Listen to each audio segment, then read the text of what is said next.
Take a seat and we'll get started. I want to thank everyone for being here tonight. The idea of the Salon series came to us during COVID when we were all separated from each other. And we were like, how great would it be to still be able to have events, which was not a very popular idea during COVID, but that's what was going through our head. The thing that we couldn't have, we wanted.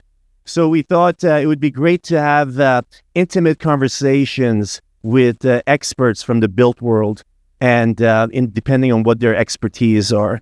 And tonight, our expert, the intimate conversation we're going to have is going to be with a developer. And, this event was designed for subscribers. So I want to thank all of you guys for being subscribers. If you're not a subscriber, you know what to do when you get home, all right? Because these canapes don't pay for themselves. Actually, I want to thank our sponsor, Thermador, Bosch, and Gaggenau at BSH. For sponsoring these talks. They allow for these sort of conversations to happen, which they're very important. And I think after tonight's conversation, you'll find out why they're so important, because we get to talk about things in a very detailed way and in an intimate way. And so thank you to BSH and Bosch, Thermador, and Gaggenau. I know there's some architects and developers in the audience. I'm not being biased. Best appliances. You turn on the stove, heat comes out. You turn on the faucet, water comes out, the best. Okay, so please use them. Miki, you already use them, so that's amazing.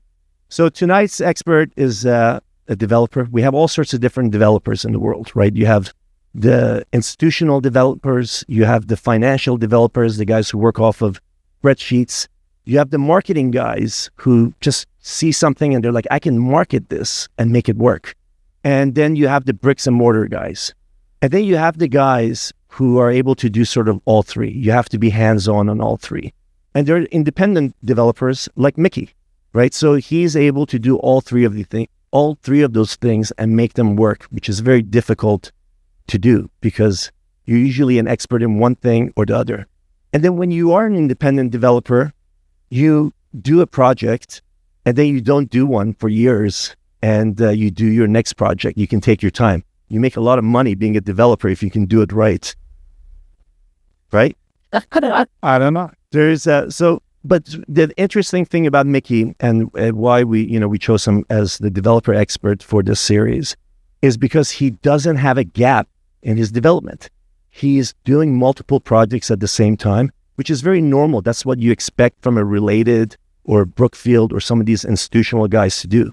But for an independent developer to continually never have a gap, you got a project on the Upper East Side, you have another one on the Upper West Side, and you keep going and going and going. It's very rare to do. He's one of the most prolific independent developers in the city. And we're very happy to have him here. So please give a round of applause for Miki. Thank you. Thank you very much. Thank you. Thank you very much for all of you coming, and thank you, Amir, and the rest of the Real Deal for hosting us. There are a lot of people standing over there. Maybe we can... You guys, come on in. You can sit on the couch. Sit here. Guys, let's... it's not formal. Come on. Come sit down on the couches. Alan, come on in. Lead the way. Yeah, it'll make it more intimate. I thought so too. So some mission. I can't get along with it. I need some help here because Amir prepared some tricky questions here. So you can just tell by my look. Miki, the first question I want to ask you is that, like we discussed earlier, you don't seem to have a gap in your projects. You go from one project to another. In fact, he sometimes makes fun of me. He sends a story. He's like, Amir, you're writing about this guy. You're calling him a developer. And he's built 2 things in 10 years. He was like, that's not a developer. So, but you don't have a gap. You building good markets, bad markets. You were building multiple projects during COVID when people were trying to pull out. In fact, you did that big, I don't know if you guys remember, but there was this big ad on the building on the Upper East Side that said New York is very well and alive when a lot of people were preaching the death of New York. And with Jerry Seinfeld, he took that Jerry Seinfeld and made a big poster of it. So you build in good times and bad times. What's your approach? Well, first of all, I lost some hair while I was doing it for so many years. Look, I'm doing it for the entire career is about 35 years, and it's all about the opportunities, and it's all about how we can, if there is an opportunity and we think and we believe that there is a need or a void in the market, in a certain market, that we can come in and we can do something that potentially, of course, we want to be profitable, but profit is one thing. The way we see it, life is just too short to do and to design and build mediocre type of projects. So we are not perfect. We make mistakes, but we always, each and every day, we try to do the best that we can. And we always try to find a way to just to accommodate the market need. And Amir is right. We are not doing one project at a time. We're doing multiple projects at a time. But at the same time, if for whatever reason the market is not at the right cycle and we don't find the right opportunity, I will be more than fine to sit tight and wait for the right opportunity. No one is pushing me to just to do a project just for the sake of doing a project. I'm not working in a format of either a public company that I need to report each and every, oh, wow, like you guys are not active now, whatever. And I didn't raise a fund that I have the urge to deploy money. And if I don't deploy money, my investors are asking me why I'm not deploying the money. All those things for me are the wrong reasons to make a decision to develop a project. By the way, in my career, I took one of the jobs that I did. I took a real estate company public. I went through the IPO and became the chairman of the company, and I had the pleasure to deal with regulators for about a year and a half. And I said, I'm done, because instead of really spending your time and effort on what is important, at least for me and for I think for all of us, to find the right opportunity, to design the right building, not for me, but for the market, and to build the best building that we can. When you're in a public company, you think about what the market will say, what the analyst will say, or again, if you're in a fund structure. So yes, we are very active, but we are very active because we have really good opportunities. We are, in New York today, we are building 5 buildings in Williamsburg, in one kind of mini neighborhood that we are creating. It's 1 million square feet with almost 1,000 units, rental and condominium. And we're not ready yet to launch it, but when we will be ready, you will hear about it. And we are building a 50-story building on 77th Street, the corner of 77 and 2nd, a sister building to the beautiful building that Michael here and Ramza designed for us at 200 East 83rd Street. So Michael and his team are designing for us the building on 77 and 2nd Avenue. And we are developing another building on the corner of 84 and Broadway. Again, another project with Michael and his partners. And by the way, all of that wasn't reported yet. And this is like it's totally off the record. It's just 15 art journalists. Because we want to be able to use it when we're ready to start to sell. But and more and more, in 23rd and 3rd, and we're doing a lot. But we're not doing those things only because we are bored. Each one of them, we truly believe, and hopefully we are right, we truly believe that those are just amazing opportunities that we felt that we can come in and bring added value to the city, added value to those of you that are selling apartments or renting apartments, and just to do the right thing. And this is New York. We'll talk about Florida after that, but we're also very active in Florida. So, in journalism, they say to get to the truth or to get to the right answer, you got to ask why 5 times, right? Eventually, you'll get to the answer that you want. So you're not going to tell me that the reason why you guys don't have a gap in how you guys develop is because, you take your time and you look for the right things and you're not pressured to do anything.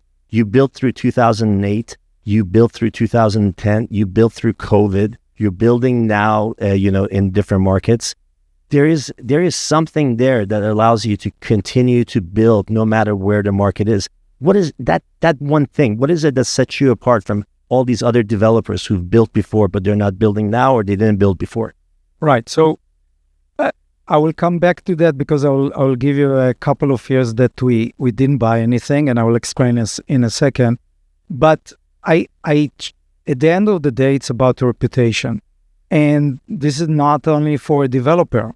This is for each one of you. It's all about reputation. That's at least what I believe. It's all about reputation. We can speak and promote ourselves and use smoking mirrors, but at the end of the day, if there is nothing real behind it, it's not going to last for a long time. And the reason that we can do what we do is because we have a good reputation. The reason that we have a good reputation is because every day we try to do the best that we can. We are not making up stories. We are not trying to manipulate numbers in Excel sheets. We try to, and every day, especially in development, every day there are tremendous amount of problems. It's almost like being in a ER room. It's like every day there are so many different problems, and it's all about overcoming the problems. At the end of the day, deliver. And what we do, we deliver. Is it easy to get from A to Z? No, it's very difficult, but we deliver. So then because we deliver, lenders want to work with us. We are not saying, oh, you know what, this project didn't work well. Here is the keys, and it's your problem. It's not our problem.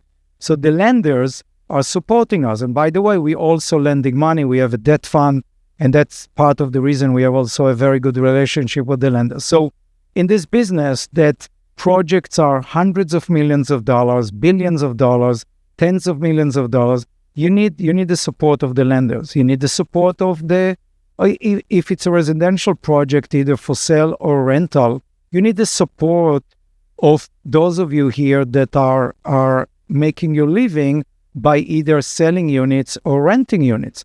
If you don't believe us, if you don't believe that our product is a good product, you're not going to sell the product. You're not going to communicate it to your potential clients. And if we keep doing the right thing and we keep a good reputation, then we're hoping that you guys will speak to, because we cannot speak with each and every buyer. We depend on the brokerage community to deliver the message. So it's all about reputation. Every aspect of the business, at the end of the day, rely on reputation. And the reason that I think we can do it, it's not that we can always do it. Obviously, there are markets that are very difficult for everyone. But the reason that we can do it in most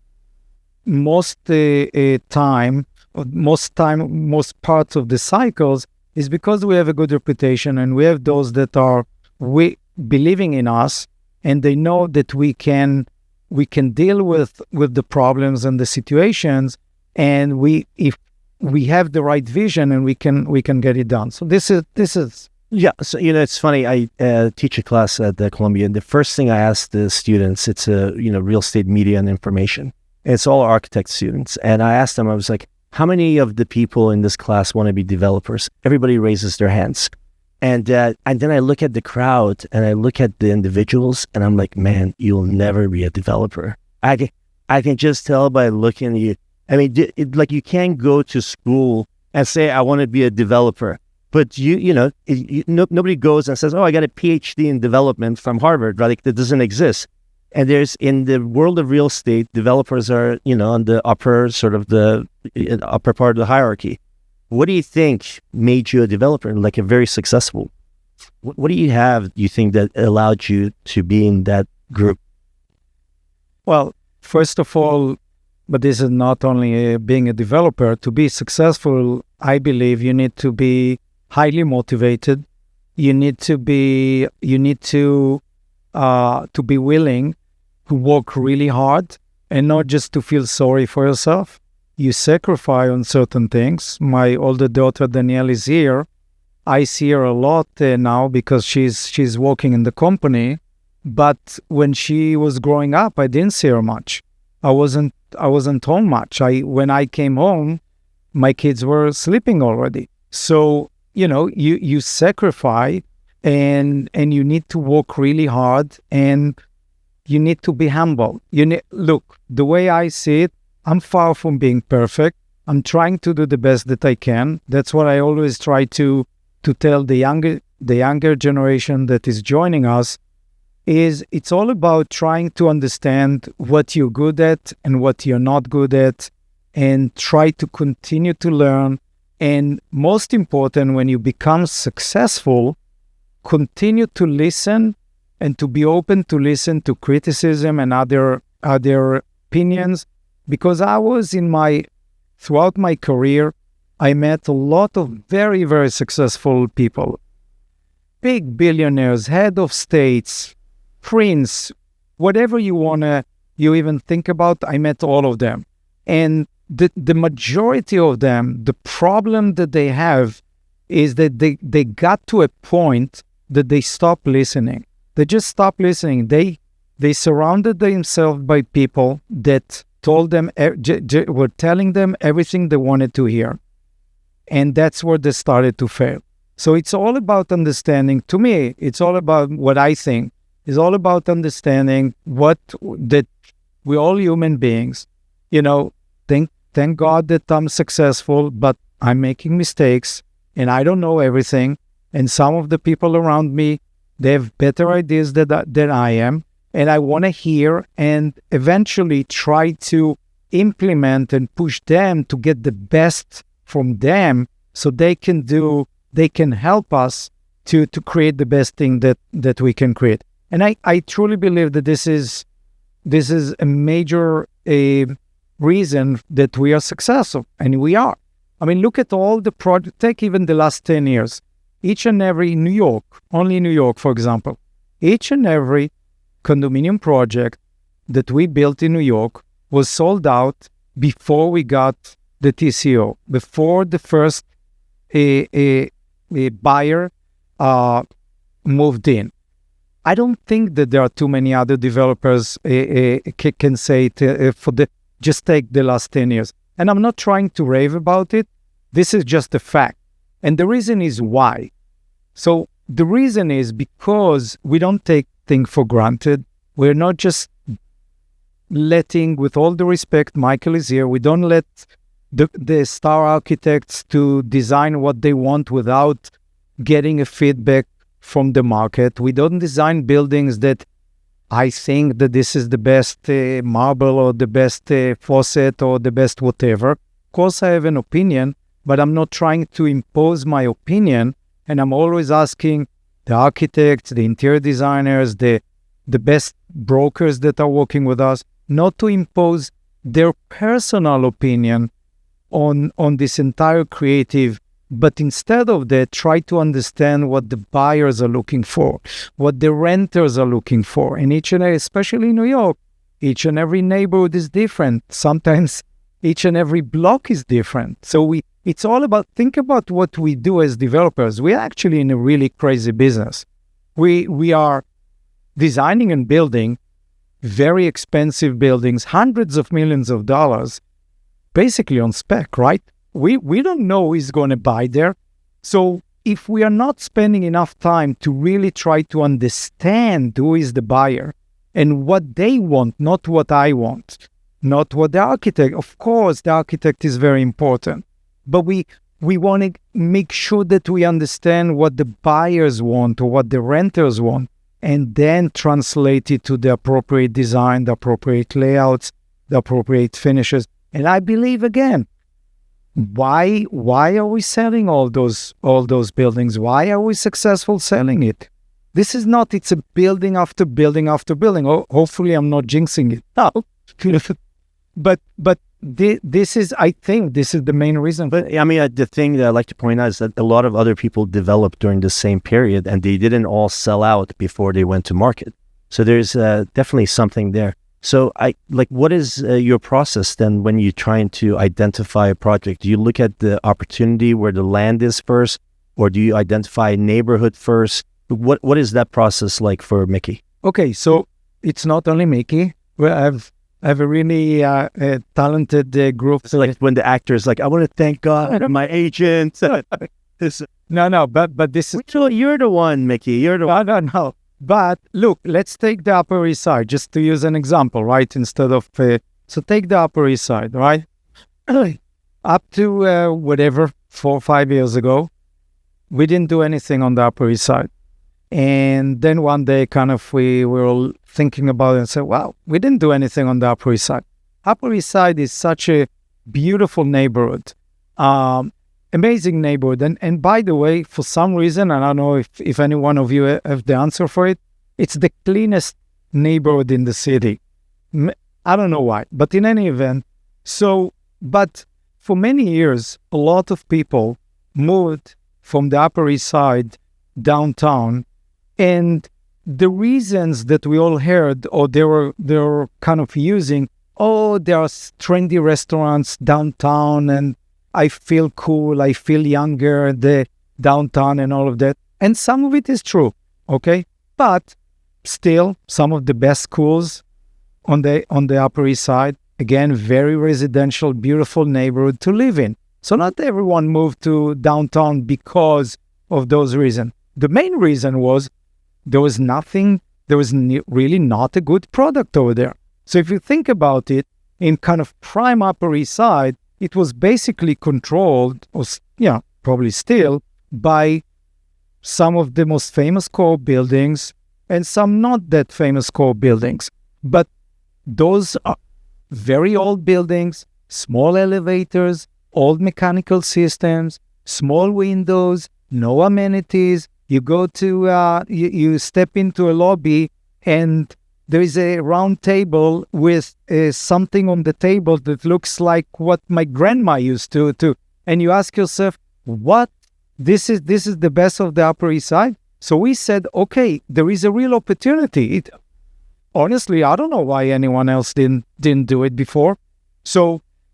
But it was very difficult to find a development site, because try to buy something on Madison Avenue. You can buy a 20-footer or 25-footer, but you can't create a development from that, right? Try to find something on Park or whatever. So, with a lot of, once we zero in on that, we focus on that. We bought what is now the Benson and 79, between 79 and 80 on Madison. And we did a really nice project, sold out. That's the one that we put Jerry Seinfeld face during COVID, which maybe we'll talk about it after that. Then the Belmont, the corner of 86 and Madison Avenue, both of them sold out probably too cheap. Because we sold them at least a year or maybe more than a year before we were ready to with the TCO.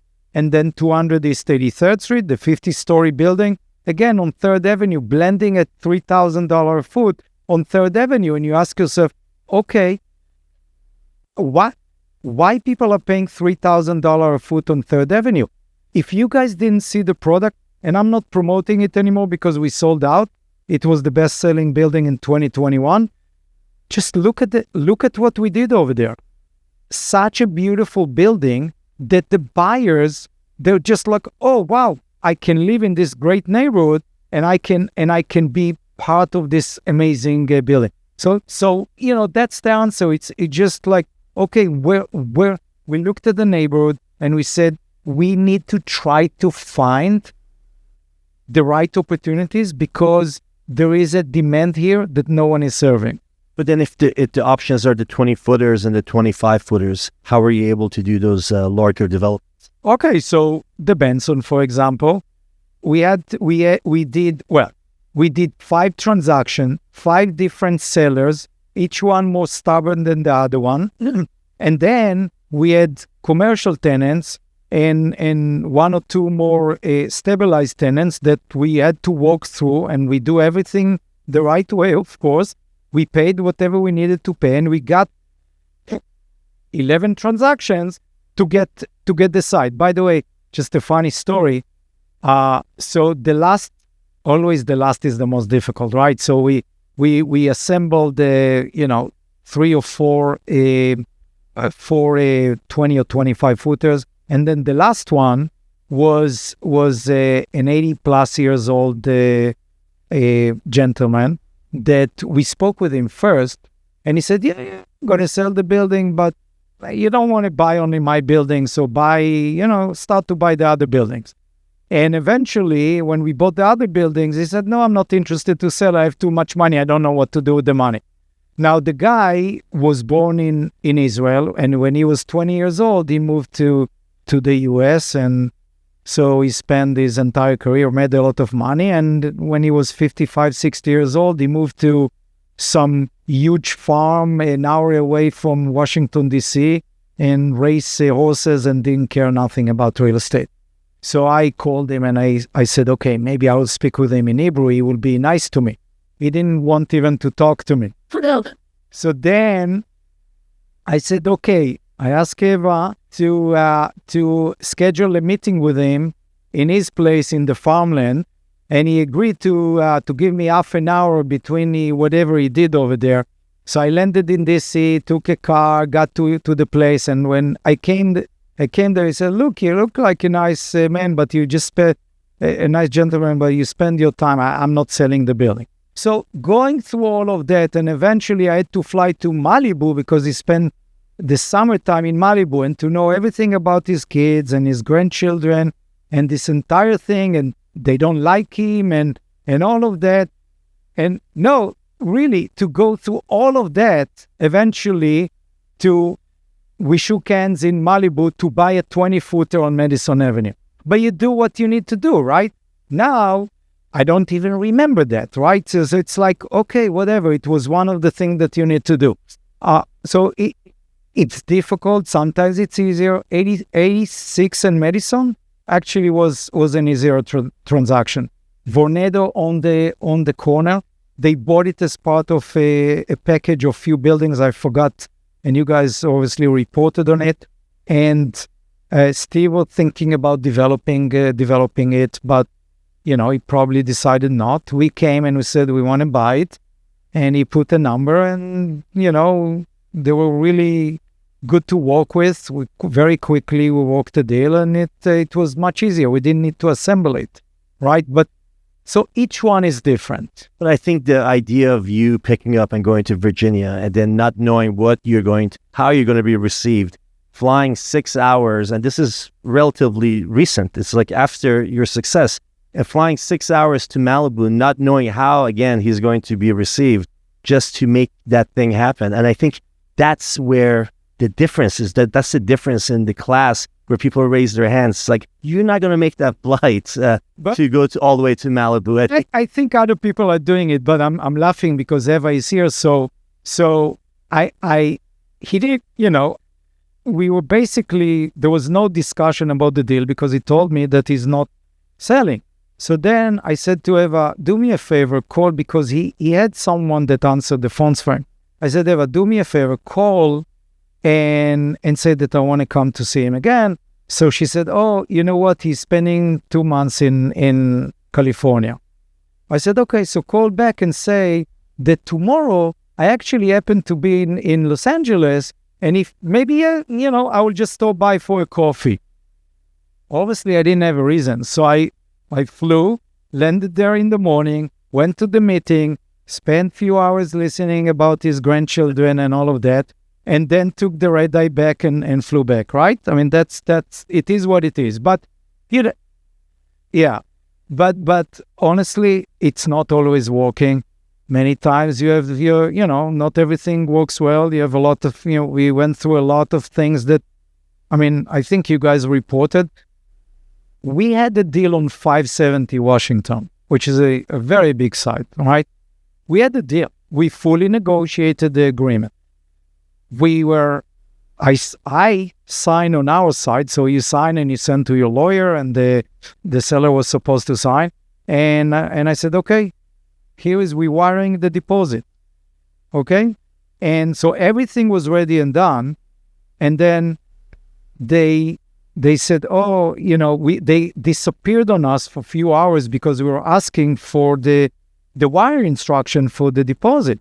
They disappear on us. And sure enough, after whatever, half a day or whatever, they came back and said, oh, sorry, we did a deal with our partner that partner in the deal with them for 15 years or 10 years or whatever prior to that. So we spent time on that. We worked hard. We were all, wow, we got a 570 Washington. It's a really good site. It's a full block, right, in great location. And eventually Zeigendorf and step into the deal, and I wish them well.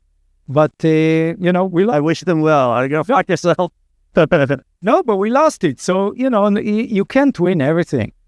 Like a lot of other developers from New York, you're heading down to Miami. And I spent a good amount of time in Texas when we were launching there a few years ago.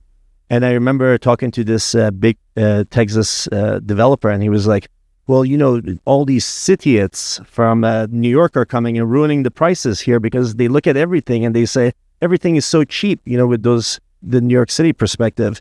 And now you're doing millions of square feet in Miami. Maybe a little late, but maybe not. Maybe it's still hot. You have 2 million square feet that you're going to build in Miami. Is that correct? About 2 million? Fort Lauderdale and Miami. Right. So Miami, it's a 1.5 million square feet. But remember, in South Florida, you need to build a garage. So, compared to New York, most of the projects here, we don't have a garage or a small garage. So it's 1.5 million square feet, 70-story tower. I call it mixed use, but it's not really mixed use. It's all residential, but the first 42 floors are rental, 530 rental units.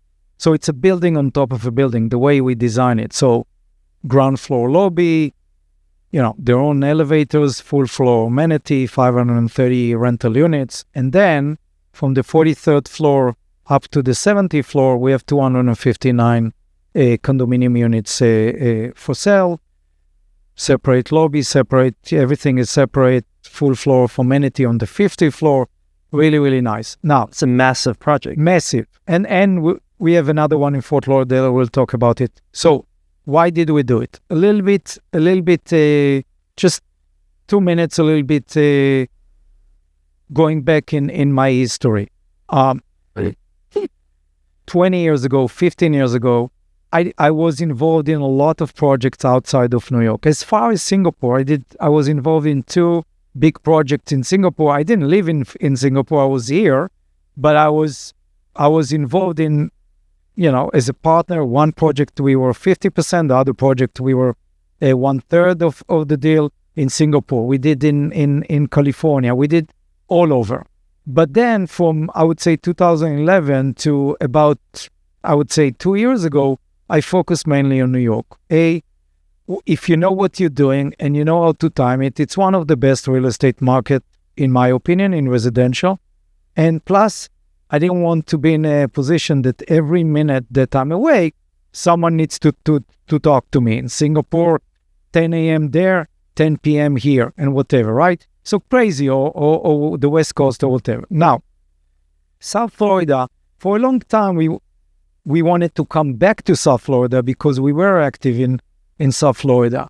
And in one side, you can look at it that, okay, we might be late. And for certain things, yes, we are late because there were better time few years ago. But the reason we decided, after really checking the market, we decided to be active in South Florida is because there is lack of quality over there.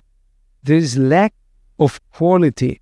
And when we speak about quality is not only using a rare marble in your bathroom. It starts with design.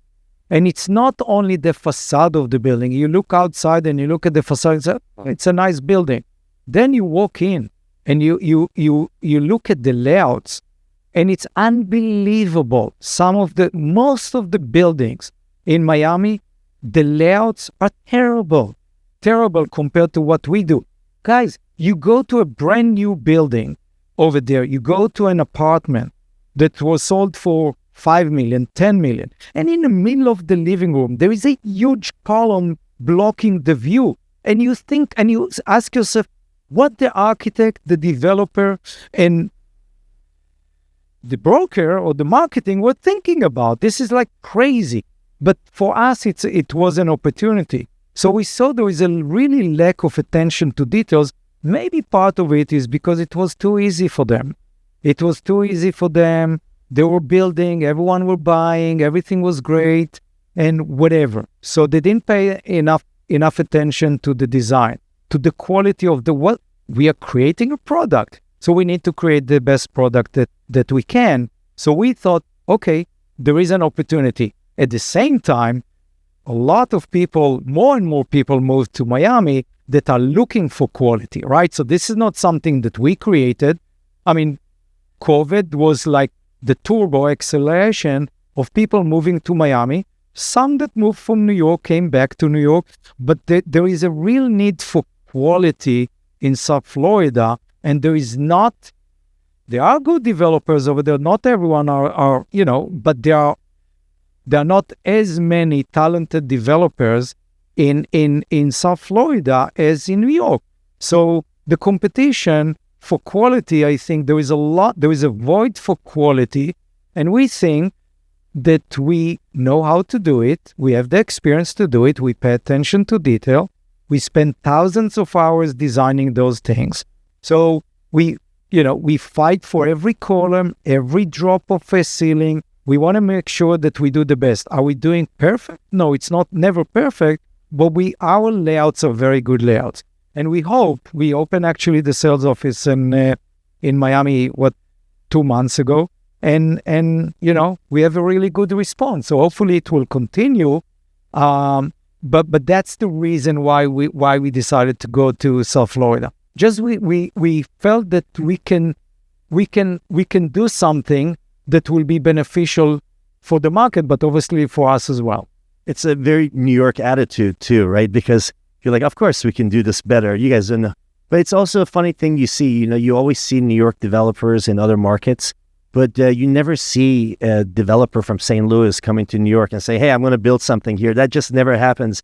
It's like a real true testament to the fact that if you can do it in New York, you can do it anywhere, but it doesn't necessarily work the other way. Because we fight here for every inch, right? Every inch, every square feet is so important. We fight for it, right? And plus, the clients here are very demanding. They know what they want, right? And they're very demanding. And what we're building today is so much better quality than what I built 20 years ago. Not because I didn't care 20 years ago. That was the market 20 years ago, right? The buyers were not as demanding as today. The quality is keep improving. And I think New York is at the front of it, at least in the US. And that's the reason that we are so into it and so thinking about everything, how to be competitive in this market. So sometimes when we look at another market, we say, you know what? The demand is there, but the quality is not there yet, or some of it is there, but there's still room for other developer or other project to do well there. You were converting commercial buildings before it was trendy. Do you, when you go to these Miami developments where they get to do ground up, you could have done it any way you wanted to, but you chose to put, the column right in the middle of the building. But do you see any opportunities for yourself? Because now these commercial buildings are at such a discount, and you had so much experience converting buildings. You must look at some of these buildings on Park Avenue and say, I can do something with this. Right. So between 2000 to, I would say, 2008, we converted quite a lot of building and office, and of course the most famous one was the Plaza Hotel. But a lot of office buildings, and some of them were landmarks. So we, in addition to converting a building and dealing with a building that is 80, 100 years old, we had to deal with a landmark, which is obviously a challenge of itself. But in any event, here is the thing, we are looking for the last couple of years, and honestly, it seems like, yes, there should be opportunities. We didn't find yet an opportunity that we felt comfortable that it's the right, that financially and design-wise, it makes sense for us. So we didn't find it yet. And honestly, I don't think that there are too many conversions. There's a lot to talk about conversion. Remember that most of the office buildings, the floor plates are too big, they are too deep. We dealt with it in the past. For example, when we converted 225 Fifth Avenue, which used to be the gift building in New York, so, we created like a central courtyard to deal with the very deep floor plates, and there were units that were facing only the courtyards. 250 West, very similar. We cut kind of a side courtyard over there. Those type of things, they are very complicated and very expensive. Sometimes it gets to a point that it's almost as expensive as building a new building. So at the end of the day, it's all about the opportunities. What I think is missing, and what I think I was hoping, and I'm still hoping, that the governor and whoever is voting over there will come up with some incentives, because none of us here want those buildings to be empty. What is the incentive that you can think of that would make a difference? Because the city's main initiative is to get these buildings converted. So they're trying to come up with ideas that could work. But what is the thing that's missing that you think would change things? So there are basically two potential incentives that can help financially, right? One is obviously real estate taxes. So some type of, and not for a year or two or five, right? It has to be. And if you build the condominium, then you pass it along to your buyers, which is a benefit, because many years ago, when we built condominium buildings, we were buying 421A certificates. We were passing it over to the buyers. All the buyers were looking for that and all that. No one is getting them today for many years now. And so one thing is that, and if it's rental, those kind of program in discount, so-called in real estate taxes, are very beneficial for obviously a landlord.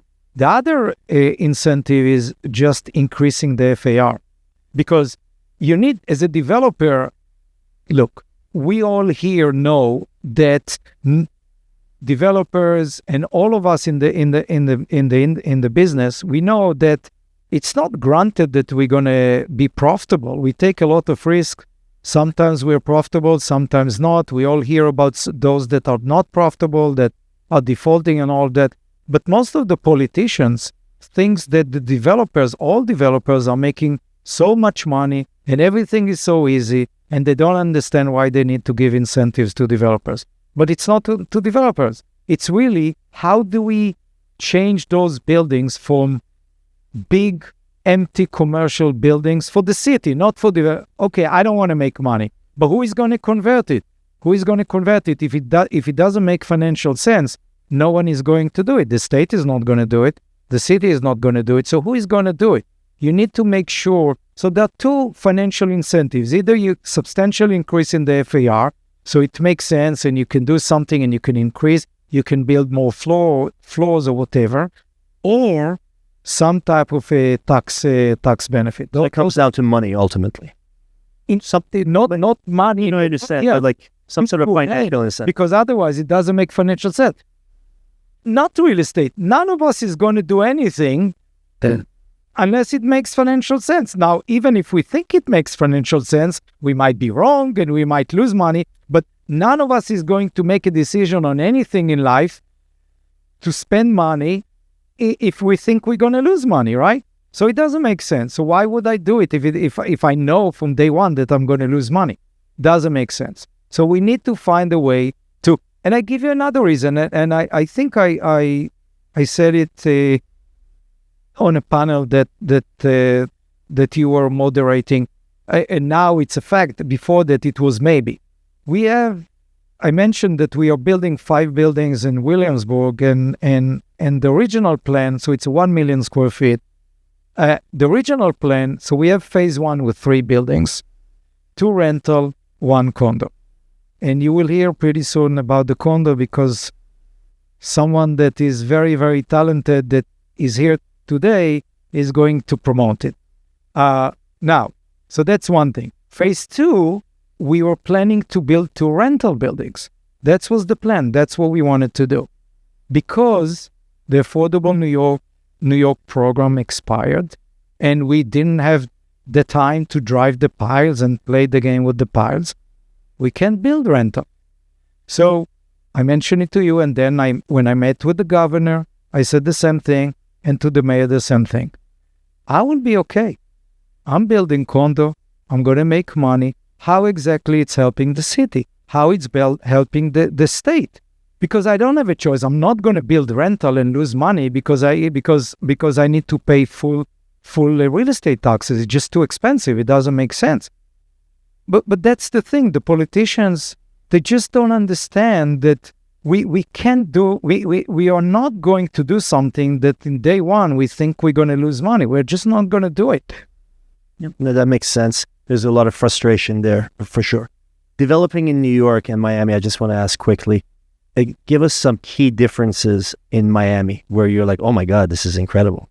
Like, I can't believe I can just go do this. So I would say that in New York, lately we heard a lot rolling the red carpet to developers. But the reality is it's easier in South Florida. It is easier. It's substantially easier. The one thing that is not easier, was surprise for me, is in New York, when you buy a site and if you don't plan to go to rezoning, change the zoning or whatever, right? You know what you can and what you cannot do, right? The zoning is very clear. You design, as long as you design, you follow the zoning. You file for a building permit, and as long as you follow the rules, you get a building permit. In South Florida, no. So this is really no. Yes, the zoning is for residential, and you can build 700 feet, and you can do that, and you can do that. However, you need to present it, and then the commissioners are going to look at it, and then they might don't like this corner or this finish or whatever. Okay, but this is a $500 million that I'm investing in the city, and I'm going to change this corner because of that.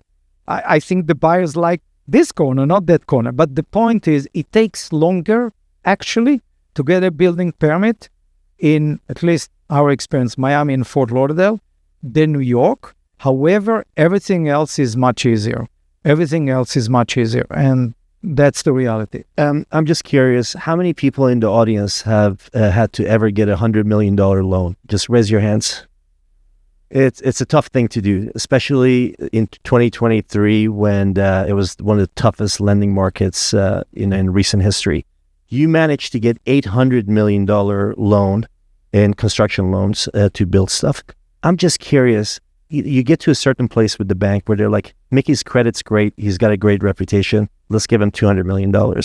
But to get to that $500, $600, $800 million, what is the relationship like with the lender? And how does that develop where they're like, Miki, we're going to give you $800 million?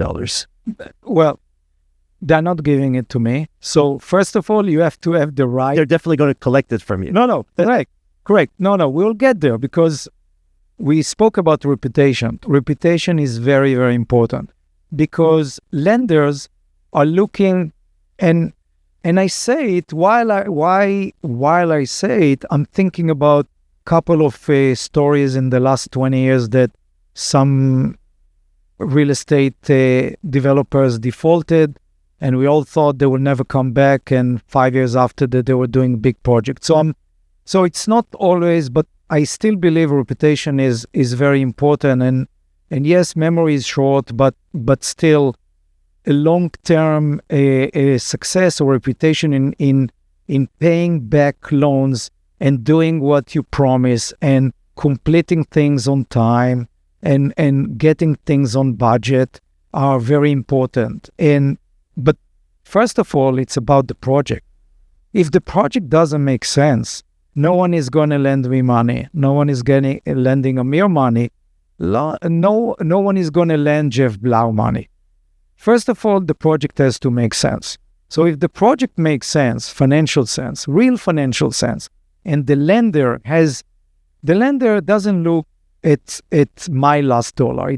Lender doesn't take my risk. Lender take substantially less risk. So if the lender is well protected, the next phase is who is even lending.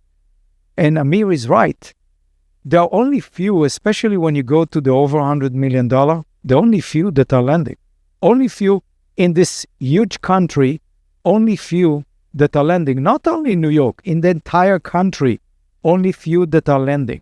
It's unbelievable. And we're not talking about spec office building. We're talking about residential, which I think is probably the safest, space in real estate.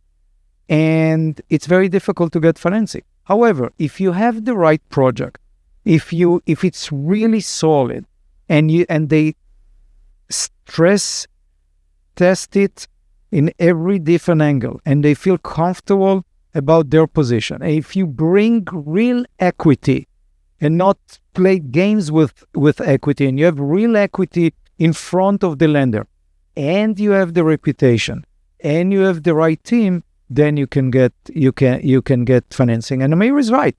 In last year, 2023, we closed over $850 million, not in one loan, in three loans. And it was very difficult, but we got it done. And we are very happy with that.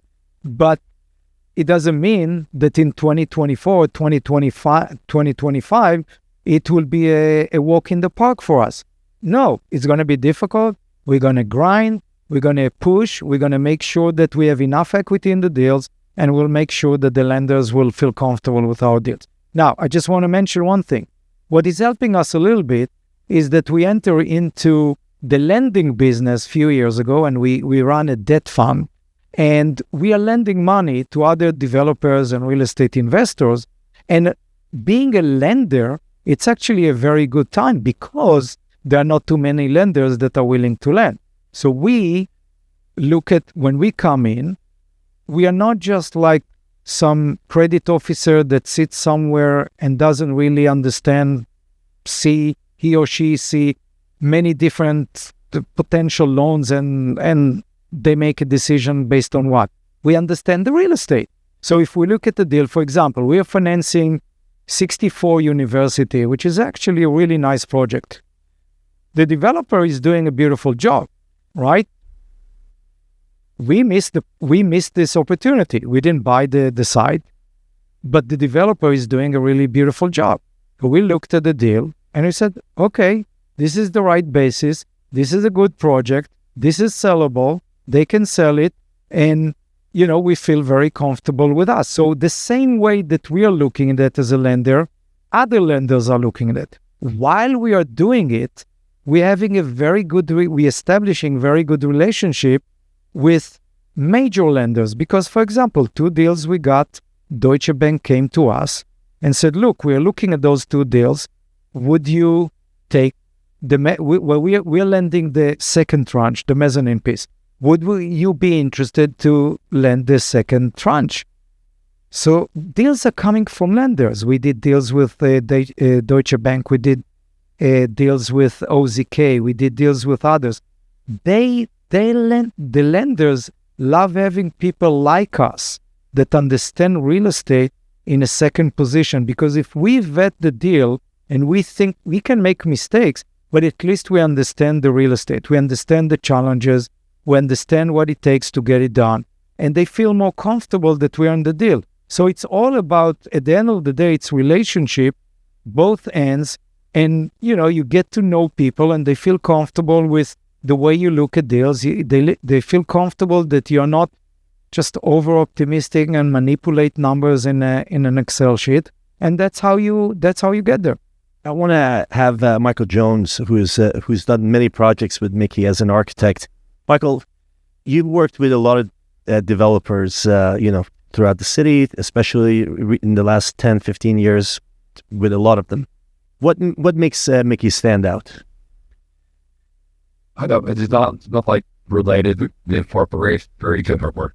You got to speak up. We can't hear. It's not like we're dealing with big company. I think Mickey very different, but it's almost like a family of bit that with Mickey and Danielle and how they run the business, and the decisions are very fast. And then now I'm like control. Yeah. Yes, that's what you're done, Marks. Doesn't it? Yeah, so Danielle really managed me. So that's, but to just for all of you, and this is for those of you that thinking about their kids or whatever and how to do it. Danielle started as a receptionist. She didn't start as a VP of blah blah blah and whatever.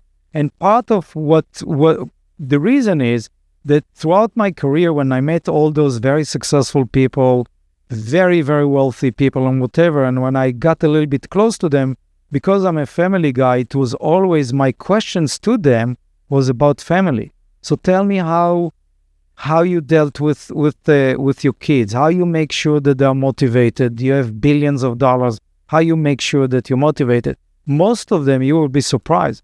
Most of them were telling me when they felt comfortable with me that they are the last person that I should ask because they made all the mistakes in the world, including, by the way, the guy that was speaking before that I went to Malibu and all of that. He said not only his kids, his grandchildren are not talking to him. So, it's all about, and of course it's all about, so yes, Danielle today is doing a lot and she's doing a really great job. And Michael met her in the, she's still young, but when she's also already in a really experienced, but she didn't start with that. She started as a receptionist and she's working hard to prove herself. And if she's not going to do a good job, she's not going to continue to do it only because she's my daughter, because then I'm doing the wrong thing. So she's doing a great job. That's why she has the flexibility to run things and to make decisions. And I think that everyone else that are working with her appreciate that because of her, not because of me.